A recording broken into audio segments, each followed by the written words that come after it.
I just got something to say about y'all raggedy so-called D-boys. Now, ain't nothing wrong with hustling.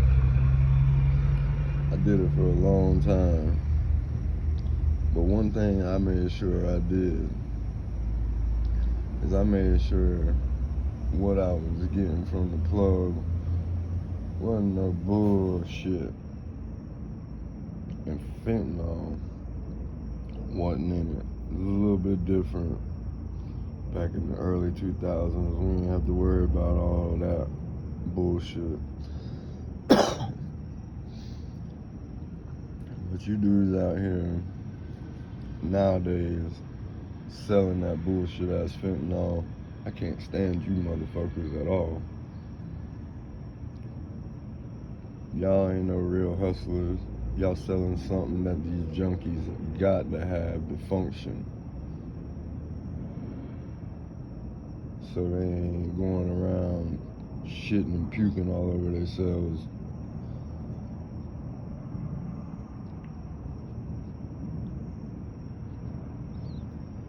What I really want to say is, in July, I think it's going to be exactly 2 years ago that I lost my best friend because of that bullshit ass fentanyl. It started with the pills, the oxys, and the roxys, and he just kept doing that for years. And I was right there with him for a long time, being a junkie. But I eventually figured it out that that's not what I wanted, sleeping on this couch, that couch, not being a man, taking care of my kids, more worried about a drug than anything else. But it just didn't happen like that for my homeboy. Went to Virginia to live with his uncle for 5 or 6 months, did good, came back. Didn't take long for him to get back in the same old bullshit, same old problems that he left from. He eventually ended up losing everything. Job, daddy kicked him out.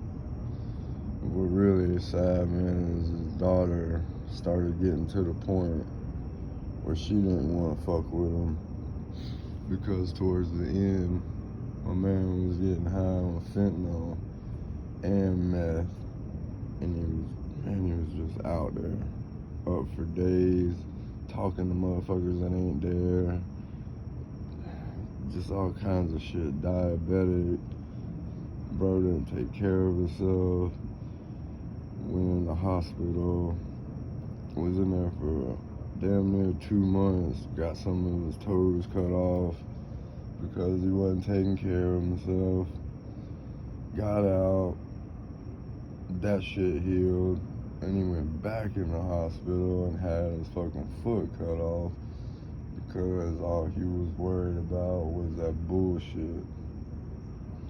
Wasn't worried about taking care of himself. And then in July, 2 years ago, it was an afternoon, it was a Saturday, I remember. And it was about 4 or 5 o'clock in the afternoon. Somebody, my homeboy that I'm talking about is my old lady's brother. I knew him long before me and her got together. But I'm in the backyard fucking around, and she comes back there with this look on her face, and I already knew what time it was. My homeboy had been living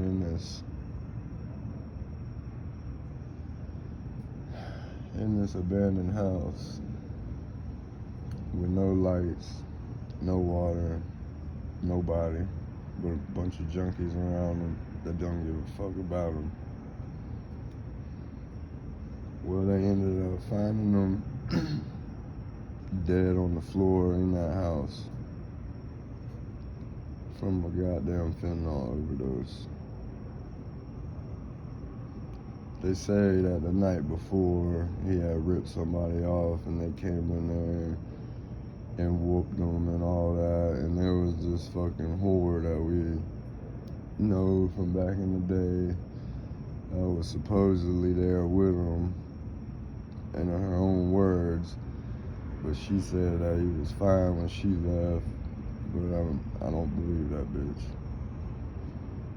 There's something more to it. But the point being is that he passed away. Now my daughter, my oldest daughter, her birthday is the 26th of August. My kid's mama, both my kids by the same woman. She had the same problems throughout the years, on and off, in and out the strip club, on and off the dope, you know what I'm saying, inconsistent. I've had custody of our kids since we split up. She's an inconsistent parent, kids loved her, but she started doing right, and she was living out of Jacksonville. And then she ended up having to leave out of that spot she was in into kind of close to one of the old neighborhoods that we used to live in, which ain't the best. Violence rampant, drugs rampant. It was the hood, basically.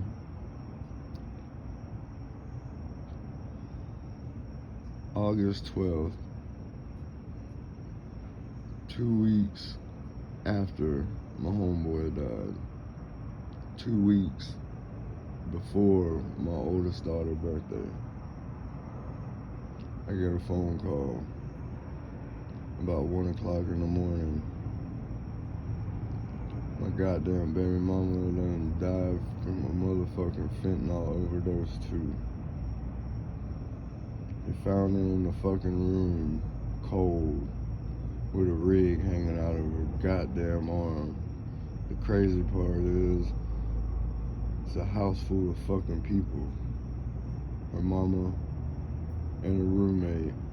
They tried to give me some old bullshit ass story about she hit her head in the bathtub and they found her. Like, man, it was all a bunch of bullshit. I got the goddamn police report and they found her in the fucking bedroom, cold, because whatever the fuck was going on at that house, everybody was more worried about what was going on than more worried about why they ain't seen my baby mama walking through that house in about a couple hours.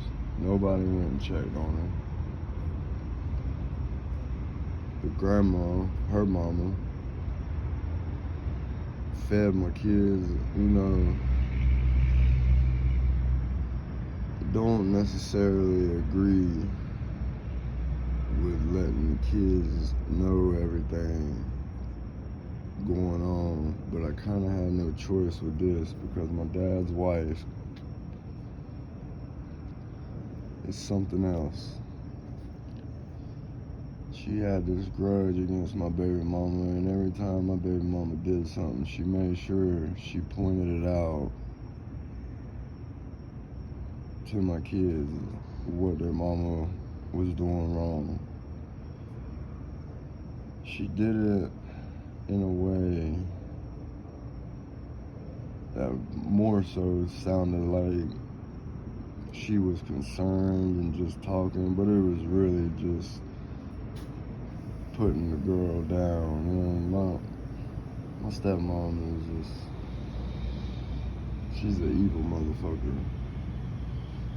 But when my kids knew about the troubles, that everybody had, them growing up and everything.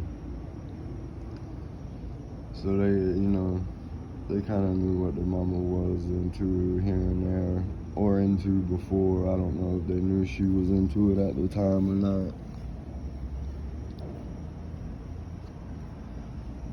But my baby mama's mama tried to feed my kids a line of bullshit about what happened. I can't remember the bullshit ass story. It was something along the lines of what I just said. She fell in the bathtub and hit her head. Some shit that didn't make sense. A junkie story, for sure. She passed away. My homeboy passed away 2 weeks before that. My kids really didn't want nothing to do with their grandma for a while because they was hurt and upset that they was lied to about what really happened. And once it came out, the bitch tried to keep the same lie going. So they was pissed. I can't really blame them for that. Mama gone, you lying to them about what's happening. The kids are damn near grown. They got the right to know, I think.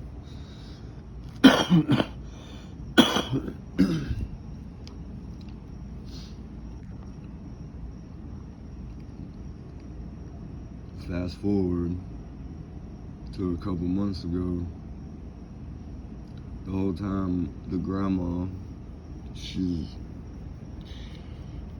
never really been the motivated type. She's always been the type to be laid up in the bed, wanting to check somebody to take care of her, and lazy motherfucker. But it is what it is. She got a son, my kids got an uncle, but obviously my baby mama was the one she was closest to, and you could tell it hurt her.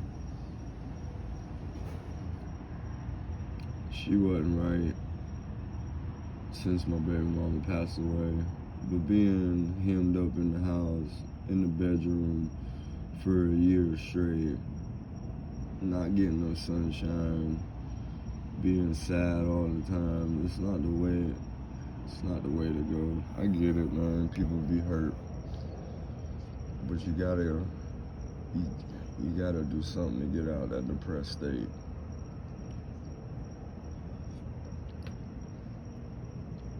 But she couldn't do it for some reason. Her oldest born, I understand. But when you got another child and grandkids, you got other shit to live for. Anyways, fast forward to a couple months ago, I get another fucking phone call. Your grandma done passed away. All of them done passed away. My homeboy, he got a daughter, my niece. She got a raggedy ass mama. Daddy not here. Grandpa taking care of her. And to see what she is now, man, you would not be able to tell. But I know that shit bothers me. Anyways, my baby mama's mama done died too. I got all the toxicology reports from all three of them. The grandma roommate is a junkie too. Tried to feed me some bullshit story about somebody who came in there and killed her and all this. Ain't nobody killed nobody. The bitch overdosed on fentanyl. Well, when I got her toxicology report, she had twice the deadly limit, I guess you would say, of what you should have for fentanyl. And let me tell you something. She's kind of a big woman. She's like 6'2" something. My homeboy was like 3 something. So there's kind of big people. But anyways, I get there. I get the grandma's toxicology report, and I'm reading it, and she's got like Benadryl and some other shit, some like Motrin or some shit like that in her system. I'm reading it, it says the fentanyl and how much, and then I see this one word on there, xylazine. Now, in case y'all don't know, xylazine is the bullshit that they mixing with the fentanyl and calling it trank. It's real bad up north right now, and there's been a few cases here and there in Florida over this. But goddamn, man, I really never thought that shit would, you know what I'm saying, hit so close to home.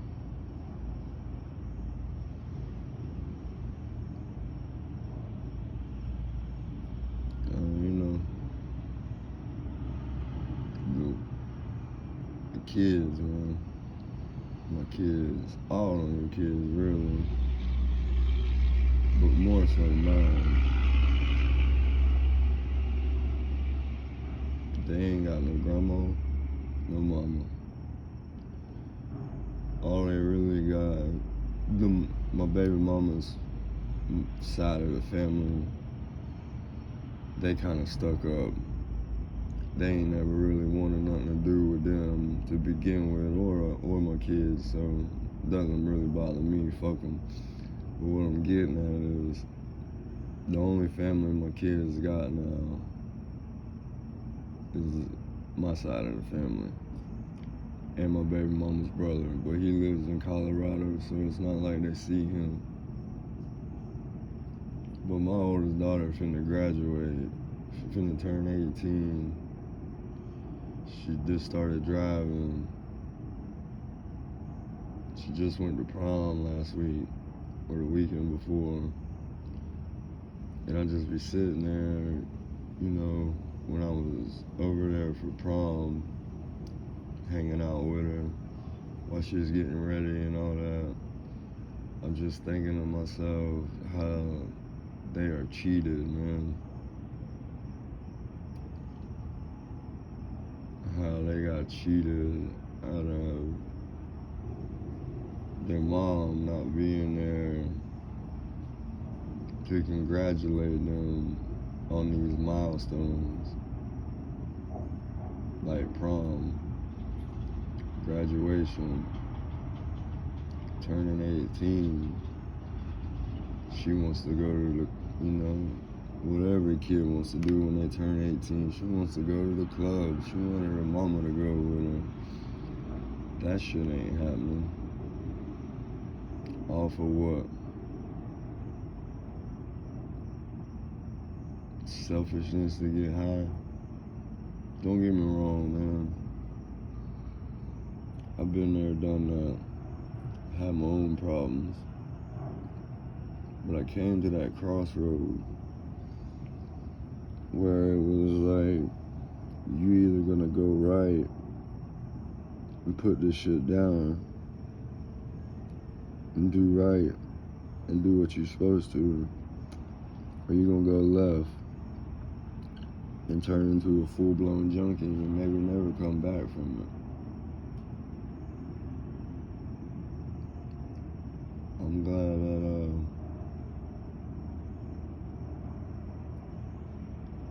that I had the willpower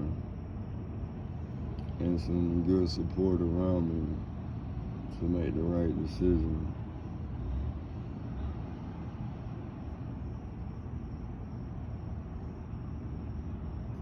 Especially now that I'm, you know, thinking about a lot of the people that have been lost from this fentanyl bullshit, man. A lot of people.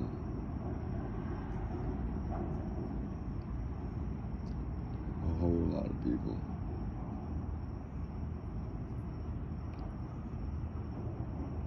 Good people.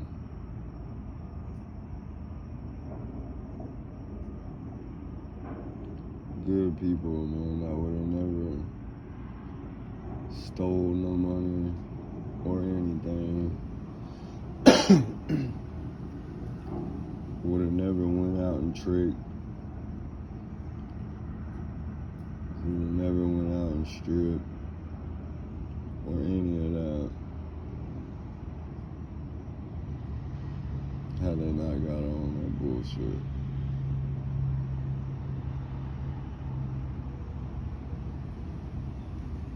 And it's like these fucking so-called leaders here in Jacksonville, the only thing they worried about is fucking taking down statues and fucking space heaters causing fires. The motherfucking mayor don't say jack shit about it. The governor, who everybody praises so fucking much, this bitch ass don't say nothing about the fentanyl problem either.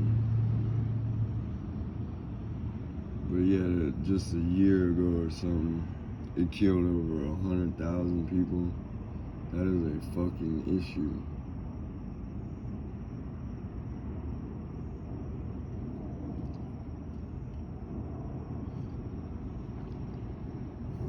All these goddamn kids running around here without parents because of it.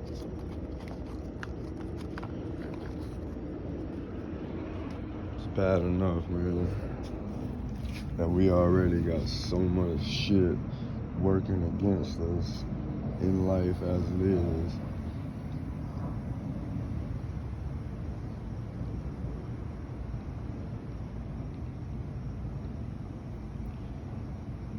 Shit really be bothering me sometimes, man. Like yesterday, you know, you get to thinking about the good times. You know what I'm saying? You get to reminiscing about the past. And you just get to thinking like, man, where the fuck did it all go wrong? We're thinking about a lot of lately about wishing I was able to go back in time to, you know, a certain point to where maybe, you know, I could stop that and make a different decision and talk them into making a different decision. Because I'm going to tell you straight up, drugs was the reason why me and my baby mama split up and why we wasn't together.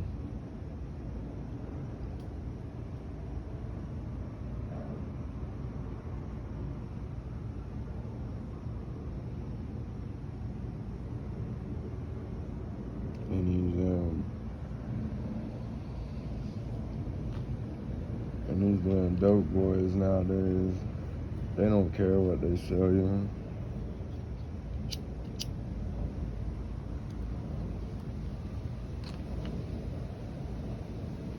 We have no empathy, man, for nobody no more.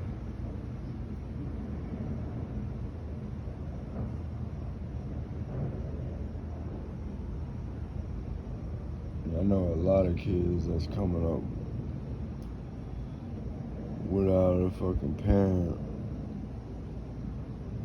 because they either dead or in prison over this opiate shit. Tired of it, man.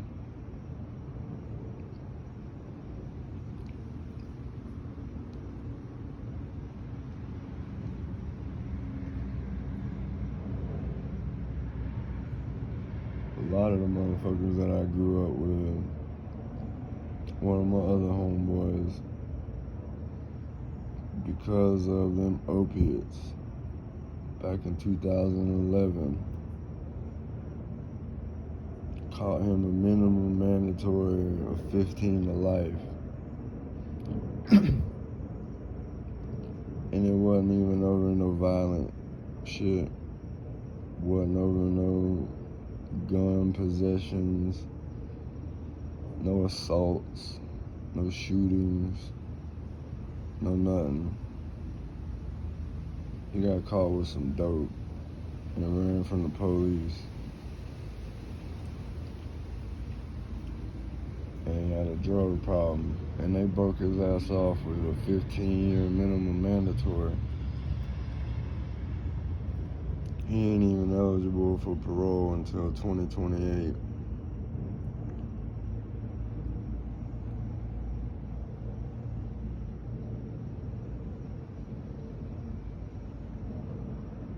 Yeah, I be watching his kid grow up through pictures on the internet because his baby mama distanced herself from everybody. Can't really say that I blame her. But at the same time, man, that little girl needs a daddy.